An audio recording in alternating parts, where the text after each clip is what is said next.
Bismillahirrahmanirrahim. Assalamualaikum warahmatullahi wabarakatuh.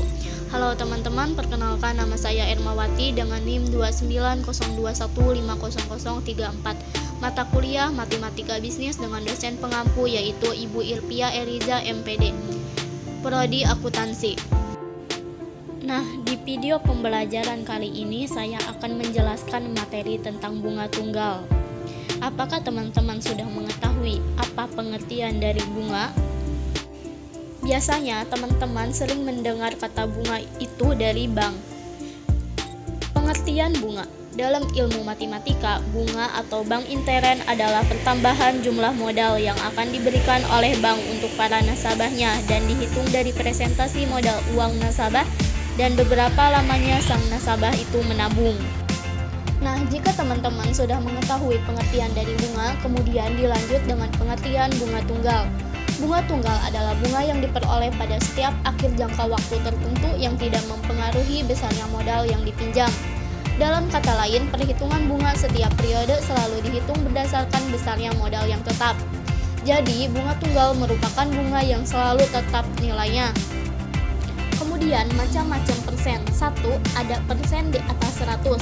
Pengertiannya yaitu bentuk pecahan yang selisih antara pembilang dan penyebutnya sama dengan 100. Kemudian yang kedua ada persen di bawah 100. Pengertiannya adalah bentuk pecahan yang jumlah antara pembilang dan penyebutnya sama dengan 100.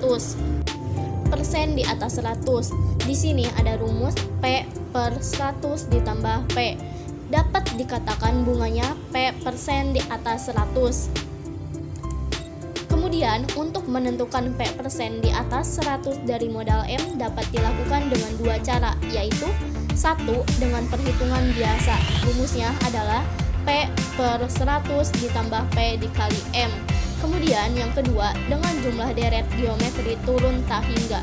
Rumusnya adalah P per 100 ditambah P sama dengan P per 100 ditambah P per 100 ditambah P per 100 per 1 ditambah P per 100 sama dengan P per 100 per 1 dikurang negatif P per 100 sama dengan P 100 dikurang dalam kurung P 100 pangkat 2 ditambah P per 100 pangkat 3 dan seterusnya.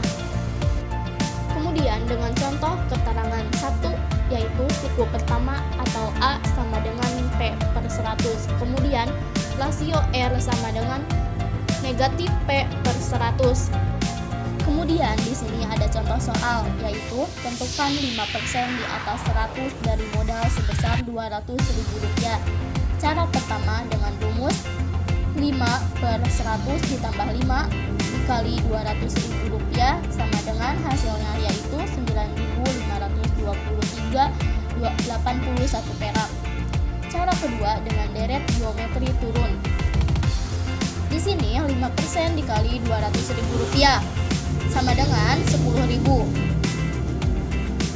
negatif. Kemudian 5% dikali 10.000 sama dengan 500 yaitu positif. Kemudian 5% dikali 500 sama dengan 25 yaitu negatif.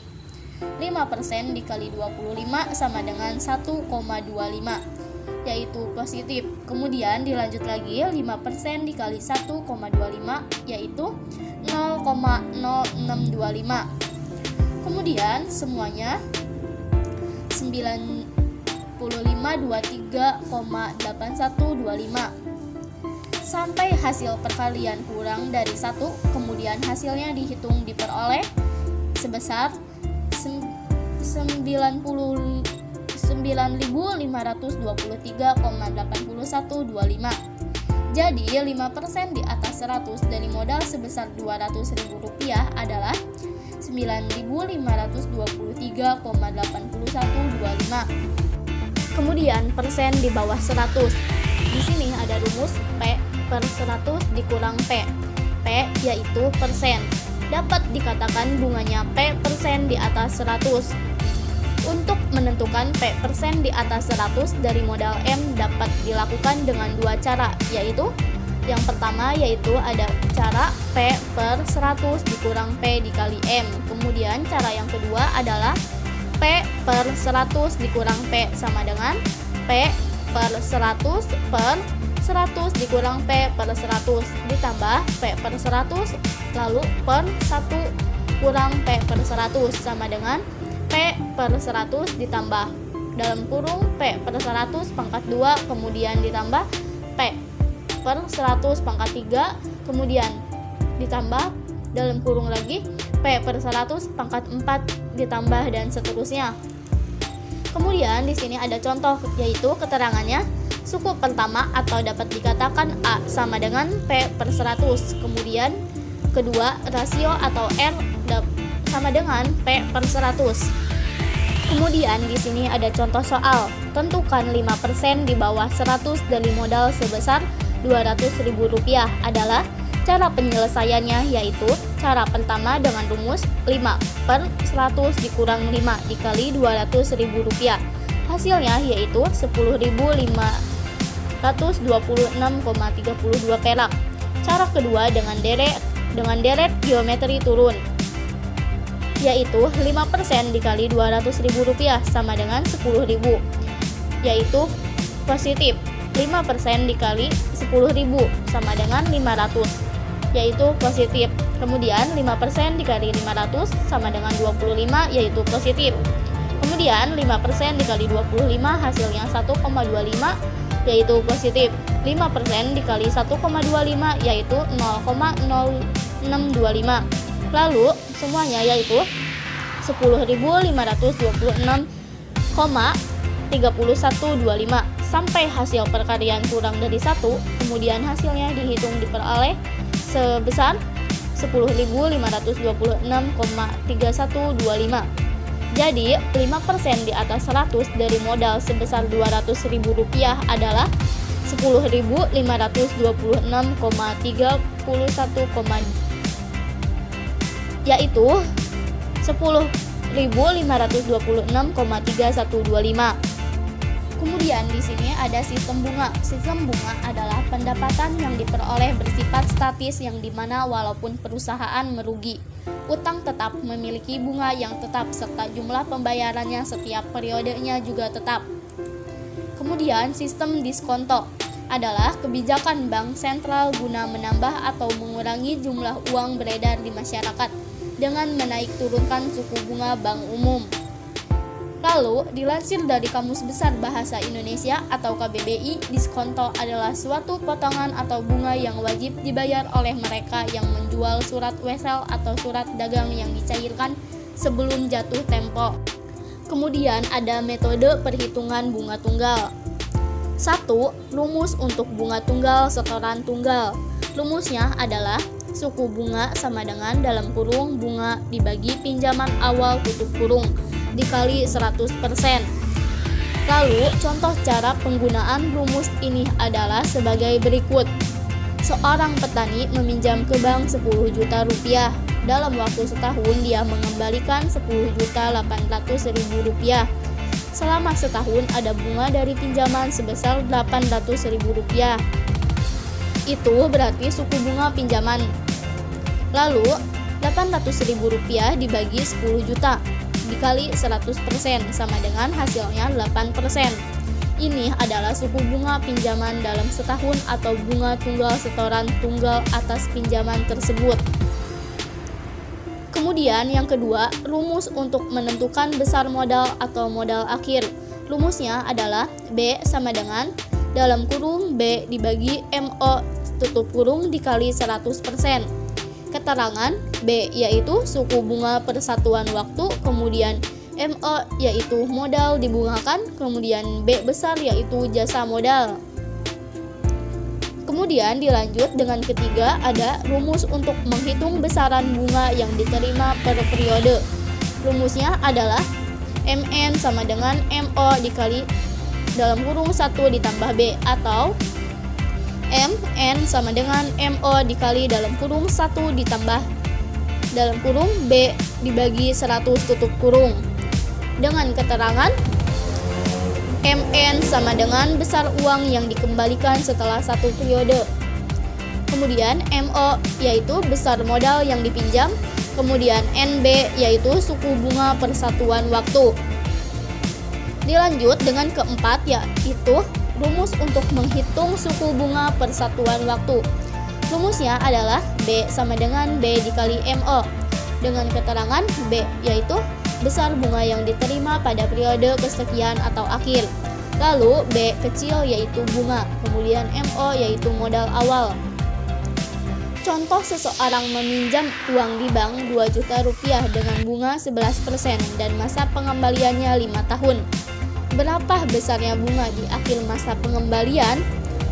Jawabannya adalah 2 juta rupiah dikali 11% sama dengan 220.000 per tahun. Itu berarti bunga selama 5 tahun adalah 5 dikali 220.000 rupiah. Hasilnya yaitu 1.100.000 rupiah. Kemudian di sini ada rumus hitung bunga tunggal setoran berulang.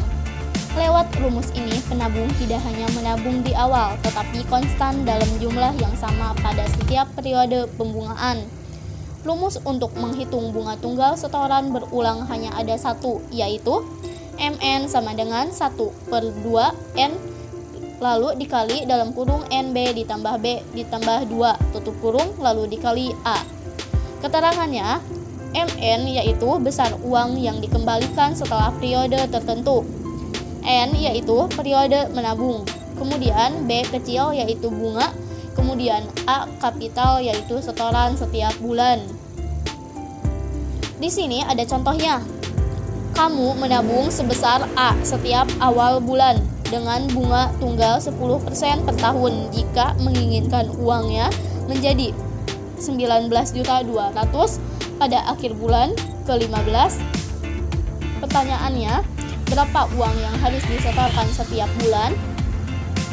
Lalu penyelesaiannya yaitu 19.200.000 rupiah sama dengan 1/2 dikali 15, kemudian dalam kurung 15 dikali 1,0,1 per 12 ditambah 0,1/12 ditambah 2 lalu dikali A. Kemudian 19.200 sama dengan 7,5 dalam kurung 0,12 ditambah 0,008 ditambah 2 dikali A. Kemudian 19.200.000 rupiah sama dengan 15,96 dikali A. Kemudian yang dicari adalah A sama dengan 19.200.000 rupiah dibagi 15,96. Lalu A-nya adalah hasilnya sebesar 1.203.007,51. 1. Metode pembagi tetap. Metode ini diterapkan ketika kamu ingin mencari besaran bunga dari modal atau setoran dan suku bunga per tahun dalam bentuk persen.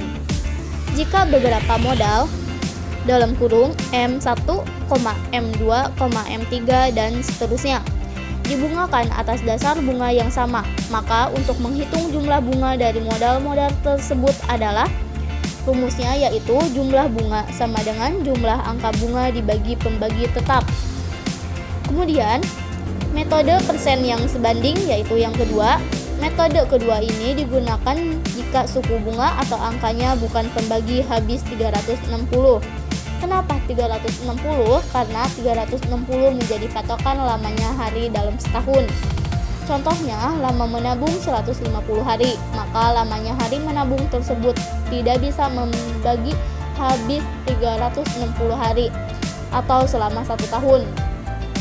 Untuk mengatasi hal seperti ini, maka perhitungannya dilakukan dengan cara berikut, yaitu menghitung besar bunga dengan berpatokan pada persentase terdekat suku bunga yang pembaginya habis 360. Kemudian, menghitung besar bunga yang dimaksud dengan menggunakan persen yang sama bandingnya. Di sini ada contohnya. Misalnya, nama nasabahnya yaitu A, B, C, D, E. Kemudian, jumlah pinjaman atau yang disebut M, misalnya A itu minjem 1 juta, kemudian jangka waktu pengembaliannya yang A 50 hari. Kemudian M kali T dibagi 100 berarti 500.000. Kemudian B misalnya 8 juta. Jangka waktunya 100 hari. Lalu 8 juta Kemudian yang C misalkan yaitu 4,5 juta. Kemudian jangka waktu pengembaliannya yaitu 60 hari, yaitu jadinya 2,7 juta. Kemudian yang D yaitu 2 juta dalam 120 hari, yaitu jangka waktunya ya. Jadi hasilnya 2,4 juta. Kemudian yang E atau yang terakhir yaitu misalkan jumlah pinjamannya yaitu 2,5 juta. Kemudian jangka waktu pengembaliannya atau yang disebut T yaitu 90 hari.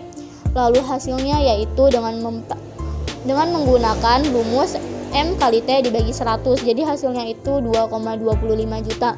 Berarti jumlahnya itu yang jumlah akhirnya itu dijumlahin lagi, berarti nilai jumlah akhirnya yaitu Rp15.850.000. Nah, untuk menentukan bunga total yang diterima koperasi simpan pinjam A sampai Z dengan suku bunga tunggal atau I 11% dan 1 tahun dianggap 360 hari, yaitu T adalah suku bunga I sama dengan 11% diuraikan menjadi 10% ditambah 1% atau 9% ditambah 2%, yang hasilnya itu jadi 11% ya. Kemudian ditentukan dahulu jumlah angka bunga untuk I yaitu 10%. Lalu pembagi tetap yaitu 360 per I sama dengan 360 per 10 yaitu 36. Jumlah angka bunga yaitu tadi itu jumlahnya 15.850.000. Kemudian jumlah bunga sama dengan jumlah angka bunga per pembagi tetap. Jadi hasilnya yaitu 14.850.000 per 36. Kemudian hasilnya itu setelah dibagi 36 yaitu 440.277,78. Lalu bunga yang sebanding dengan 1% yaitu sama dengan 1% per 10% dikali 440.227,78. Jadi hasilnya yaitu 44.027,78. Jadi bunga total dari suku bunga 11% yaitu 440.277,78 ditambah 027,78 yang itu hasilnya 484.305,56. Berdasarkan hitungan tersebut, maka bunga total yang diterima koperasi simpan pinjam A sampai Z misalnya adalah sebesar 484.305,56. Kemudian ini adalah metode yang terakhir, yaitu 3 metode persen yang seukuran. Metode ini digunakan jika dalam setahun ditentukan 365 hari. Untuk mendapatkan hasil mendekati bulat atau pembulatan, maka suku bunga yang diterapkan adalah 5%, sehingga pembagi tetapnya adalah 365 dibagi 5 sama dengan 73. Bunga yang diperoleh setelah T hari menggunakan rumus berikut, yaitu B besar lalu sama dengan dalam kurung angka bunga per 73 dan jumlah bunga sama dengan dalam kurung jumlah angka bunga per 73. Sekian video pembelajaran tentang materi bunga tunggal mata kuliah matematika bisnis. Mohon maaf atas kurang lebihnya. Wassalamualaikum warahmatullahi wabarakatuh. Terima kasih.